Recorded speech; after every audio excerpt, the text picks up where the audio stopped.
자, 이제 뼈를 심고 포즈를 취하기 위해서 리깅을 해볼 거예요.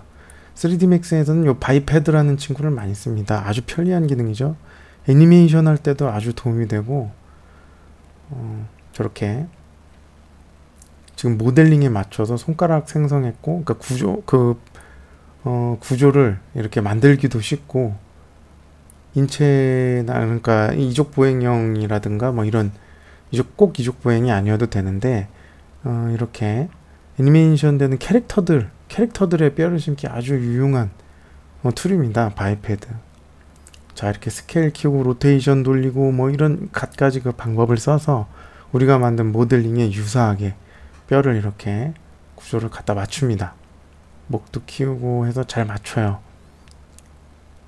자, 그래서 뼈를 이제 스킨이라는 기능이 있어요. 스킨이라는 효과를 이용해서 스키닝 해서 이 뼈를 스킨을 해서 그 뼈를 심는 거죠. 저 모델링은 피부가 되는 거예요.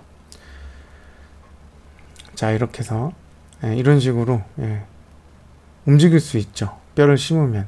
그 정밀하게 하기 위해서 웨이트를 잡아야 돼요. 가중치를 잡는 건데, 저 모델링에 보면 저 벌텍스 있죠. 그러니까 이 각 벌텍스들이 어떤 뼈에 영향을 받는가, 어느 뼈에 영향을 받는가, 얼마만큼 받는가, 한 군데만 받는 게 아니죠. 지금 제가 조절한 저 목에 있는 볼텍스는 머리에 너무 영향을 받았던가, 혹은 요 볼텍스도 목뼈에 너무 영향을 받는다든가, 그러면 목 쪽에도 가중치를 더해줘서 이렇게 저렇게 부드럽게 반응하게, 그 뼈와 뼈 사이에 있는, 그러니까 볼텍스 잡는 게 가장 좀 중요하고, 저런 무수히 많은 저런 볼텍스도 그 뼈의 가중치를 다 조절해가지고 자신이 영향을 받는 뼈를 선택해줘야 됩니다. 근데 이제 지금 제가 브러쉬를 좀 쓰고 있는데, 좀 볼텍스가 좀 적고,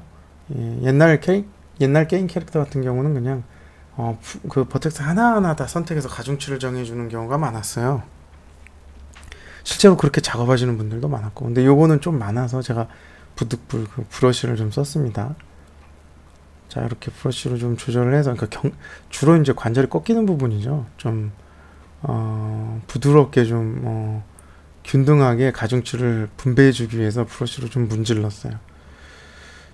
자, 스킨 기능 중에 아주 편리한 기능이 하나 있는데, 한쪽만 저렇게 스킨을 하면 반대쪽이 만약에 모델링이 같다면 이렇게 똑같이 전달해주는 기능이 있는데, 지금 양쪽이 똑같진 않죠. 그러니까 완전히 똑같이는 안 됐고, 어느 정도 유사하면 저렇게 가중치 값을 전달한 다음에 디테일하게 나중에 잡을 수도 있죠. 저 정도만 해도 어디에요? 일일이 다 잡는 것보다. 이 스키닝 할 때 가장 그 골치 아픈 부분이 손가락이죠. 역시 마디도 좁고 관절도 무수히 많기 때문에. 그런데 일일이 이렇게 다 하나씩 버텍스 잡아서 가중치 조절을 했어요. 엄지손가락에 영향을 몇 주고, 뭐 4 주고, 핸드 쪽에 뭐 6 주고, 뭐 이런 식으로 가중치를 이렇게 저장하는 거예요. 분배하는 겁니다. 이게 스키닝 작업이고, 이걸 리깅이라고 그러죠. 이 과정을 리깅이라고 해요. 자, 리깅을 맞추면 이렇게 움직여 보면서 잘못된 데 없나 이제 잡아보는 거죠. 자, 그래서 이렇게 포즈를 잡기 위해서 우리가 이 과정을 거친 건 결국 포트폴리오용으로 만들 포즈를 잡기 위해서 한 거고, 렌더링 걸고 하는 방법은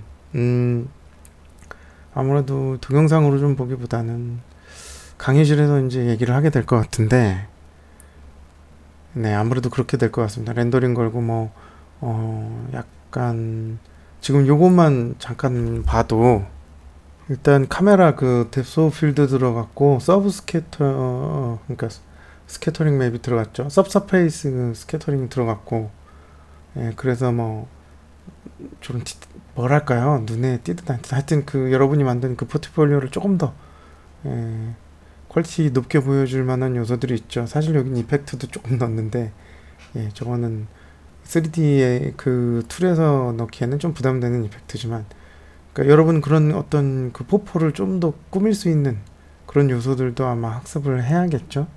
이펙트 같은 거 과하게 넣으면 안 되죠. 예, 뭐 자기가 지원하는 분야에 모델러면 모델링이 부각돼야 되고 뭐 그럴 테니까, 애니메이터면 애니메이션이 부각돼야 되고.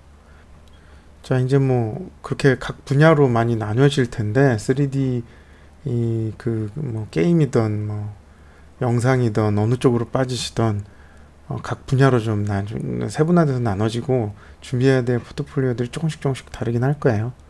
근데 이 3D 게임 캐릭터 제작 그 워크플로우는 여기까지 하고, 미비한 부분은 제가 강의실에서 따로 이제 수업을 하겠습니다.